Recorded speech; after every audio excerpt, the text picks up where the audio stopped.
जय श्री राम भक्तों, आइए जानते हैं रामनवमी की ये प्यारी सी कथा। चैत्र शुक्ल पक्ष की नौमी तिथि को रामनवमी के तौर पे मनाया जाता है। पौराणिक कथाओं के अनुसार इस दिन श्री राम ने सूर्यवंशी राजा दशरथ के घर में जन्म लिया था।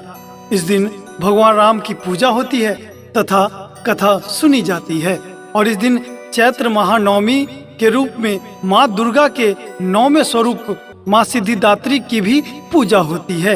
चैत्र मास के शुक्ल पक्ष की नौमी तिथि बेहद विशेष और महत्वपूर्ण मानी जाती है, क्योंकि इस दिन भगवान श्री राम का जन्म हुआ था। शास्त्र बताते हैं कि भगवान श्री राम ने राजा दशरथ के राज्य अयोध्या में सूर्यवंशी इक्ष्वाकु वंश में जन्म लिया था। भगवान श्री राम को जन्म देने वाली माँ कौशल्या थी। यह कहा जाता है कि भगवान श्री राम भगवान विष्णु के 7वें अवतार हैं। यह तिथि सिर्फ रामनवमी के लिए ही नहीं बल्कि चैत्र नवरात्रि की नवमी के तौर पर भी मनाई जाती है। यह दिन माँ सिद्धिदात्री को समर्पित है। कहा जाता है कि माँ सिद्धिदात्री की पूजा करने से 8 सिद्धियां प्राप्त होती हैं। माँ सिद्धिदात्री की पूजा आराधना करके भगवान शिव को 8 सिद्धियां प्राप्त हुई थी। रामनवमी पर भगवान राम की पूजा श्रद्धा भाव से की जाती है तथा उनका आशीर्वाद पाया जाता है। कहा जाता है कि रामनवमी पर भगवान राम की पूजा करने से यश की प्राप्ति होती है। रामनवमी की कथा इस प्रकार से है।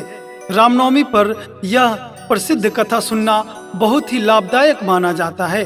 कहा जाता है कि राजा दशरथ की एक भी संतान नहीं थी, जिसके लिए वह बेहद परेशान रहते थे। एक दिन उन्होंने पुत्रेष्टि यज्ञ करवाया।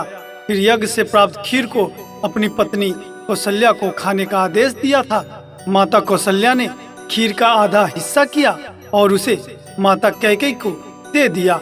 फिर माता कौशल्या और माता कैकेयी ने अपने अपने हिस्से को आधा आधा कर लिया और माता सुमित्रा को दे दिया।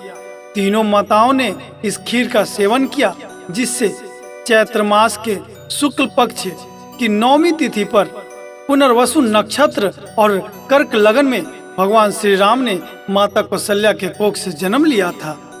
भगवान श्री राम के जन्म के बाद माता कैकेयी ने भरत को जन्म दिया। वही माता सुमित्रा ने लक्ष्मण और शत्रुघ्न को जन्म दिया था और तब से पूरे भारत में रामनवमी बड़ी धूमधाम से मनाई जाती है।